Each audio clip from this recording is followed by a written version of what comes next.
yes, that made an impact. I said, well, this is going to be our home for the next X number of months. This is not a very nice place to be. I do remember one thing very vividly, though. I remember I was 10 years old during my very formative period of life. And I think I was really too young to know what was really going on.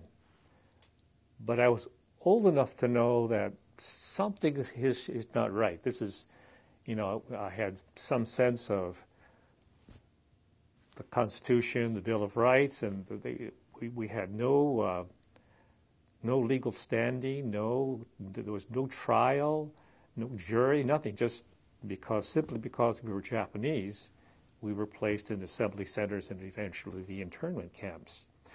But I sort of, as I reflect back on that experience when I was 10 years old, I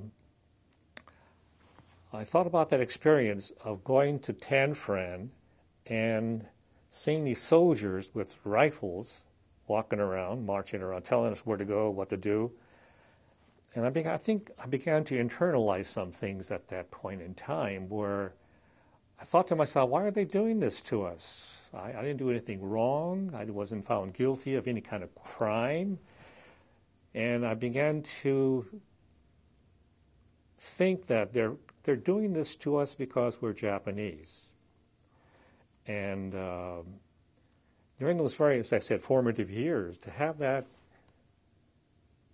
experience, I think it's very damaging psychologically for a young kid of 10 years old to realize that this is happening to him and he hadn't done anything wrong. So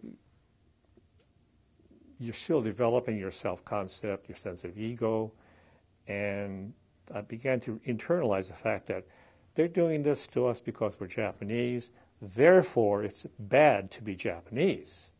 That's very damaging. And I think I still feel the impact of that to some degree.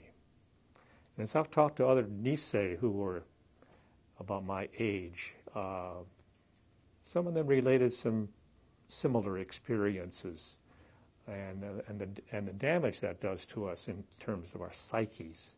I think we still struggle with that even today after 60 plus years.